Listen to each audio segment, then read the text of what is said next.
أعوذ بالله من الشيطان الرجيم بسم الله الرحمن الرحيم وفي ذخيرتي او په ذخیره کې دی رجل سړی رمدت چې درد کوي عینیه سترګې د فرمی ست نو چخنی وکي فاجتمع جمس رمساها چخړې د فی جانب العین په طرف کې د سترګې دغه چخړې په د سترګې په طرف کې سره راجمس سره کلک سي یجب واجبی اندا یتکلف چې تکلیف وکي په ایصال الماء پر رسول کې دوبو دا چخړې د سترګو چې په سترګو په دا کونج کې سره ځای سي دا کلک سي نو دې ته رسیدل چې دا واجب دي دوبو ان لم یضر کثیر ضرر نه رسوي کما یجب لک چې واجب دي اندا یتکلف چې تکلیف وکي په ایصال پر رسیدو کې الماء دوبو لماقي په حالت صحتي لکه سترګې چې جوړي و د سترګو وکنجان ته اوبه رسول چې دا واجب دي نو دا هم دغه رقم واجب دي که چیرې ضرر نه رساوي ایضا دغه رقم اذا هو سبق توکه رجل سړی دوهنن غوړي په اذنیه په غوږ کې غوړي توکل فمکث وخت تیر کې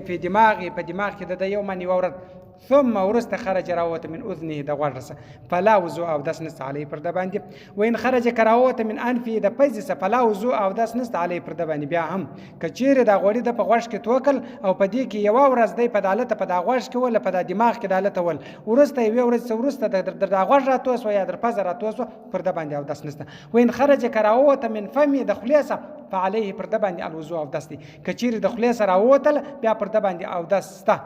کچیر دغه د نسل کللی و بیرته د نسل خو را پورته سول که د نسل نه وکړي دغه پرستونی باندې پر پازه را شواس ولا بیا پر د باندې او داس نست ګور د نسل خاصه چې را پورته سي بیا او داس لري او که د خلی د خاصه وستون له دستون د خاصه و د نسل نس را پورته نو پر دې باندې بیا او داس نست وين دخل كداخل في اذني فغوش كما انوبه عند الاغتسال په وخت د غسل ثم ورست خرج راوت من انف د پز په غوجه وبننه وته بیا در پز راوته فلا وضوء او داس نست علی پر د باندې القرحه دانا زخم اذا هغه وخت برئت چې جوړ سي ورتفع راپورته سي قشرها پوست راپورته سي و اطراف طرفونه القرحتي دغه دانه موصوله مشتي بالجد په پوست پسي دا طرفونه په پوست پورې مشتي الا طرف مگر نه هغه طرف الذي هغه کان چې وي يخرج منه القيح چې دا غس زوی راوزي یا جړي او براوزي په توازه او داسه تازه کی جاز وضوءه او داسه روادي دا او داس ویل مثل کنه وبيدل الماء وب الى ما تحته لاندې ودت دغه ځایته کچیر دغه ځایته لاندې وب نور رسیدي نو او داسه جایز دي ولو توازه كثير او دستازه کې ثمور سحلك ويخري راسه سر او لحيه تو يا جر او قلم يا نكان كشنيكل اسباره نكان قلم كشنيك اسباره نكان لم يجب نواجبيج امراره بيدل دوبو پر دغه ځای باندې على تلك الاعضاء پر دغه ځای باندې ګوره ساري وخري پرې نسل دغه وخري یا جر دغه کله كشنيكل زیاته سي ولا غزيات زوینه ور كشنيكل نو بس یا نکان كشنيكل نو چې دغه سر وخري زخمي سوی نه دي دا نکان د كشنيكل په دې باندې بیا ورسته وب تیرېدل نه غواړي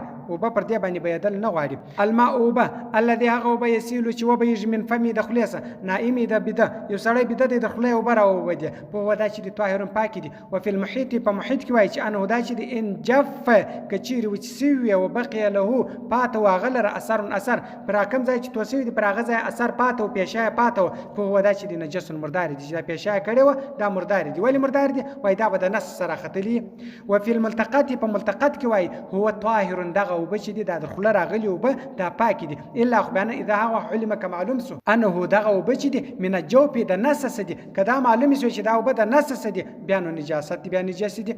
و اما نجاست چې دي الخفيفه خفيفه نجاست يعني سپک مرداري چې ده کبول لکبول ما دغه شی کله چې خړل کې لحم او غش بین هدا چې دي مقدره اندازه سوي دي بالكثير الفاحش په ډیروالي سره په ډیر زیاتوالي سره وروي روایت سوي عن ابي حنيفه د امام صاحب چې انه دا چې مقدر اندازه سوي دي بشبرين في شبرين لويش په لويش کې امام صاحب رحمت الله علیه په لويش کې دا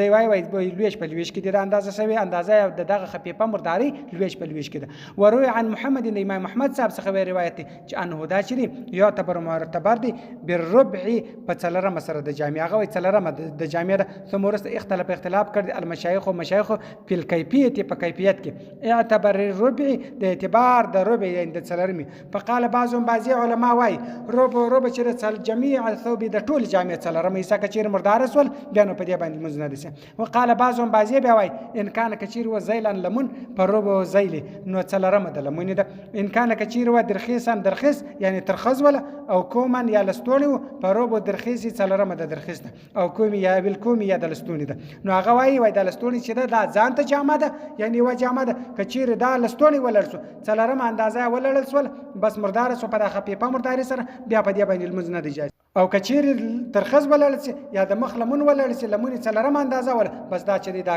جامه بلل کېږي. و اراده د بی په دې سره ربع څلرمه ثلثي د درېیمې ثوبې د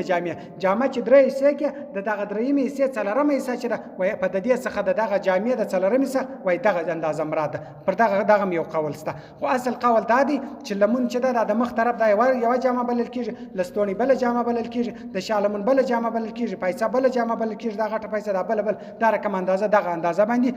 جامه بلل کېږي. که چیرې د دغه اندازې جامې څلرمه حصه مرداره سي د خفیفه مرداري څخه بیا په دې باندې او لمونځ نه دی جایز. صدق الله العلي العظيم وصدق الرسول النبي الأمي الكريم ونحن على ذلك من الشاهدين والشاكرين والحمد لله رب العالمين.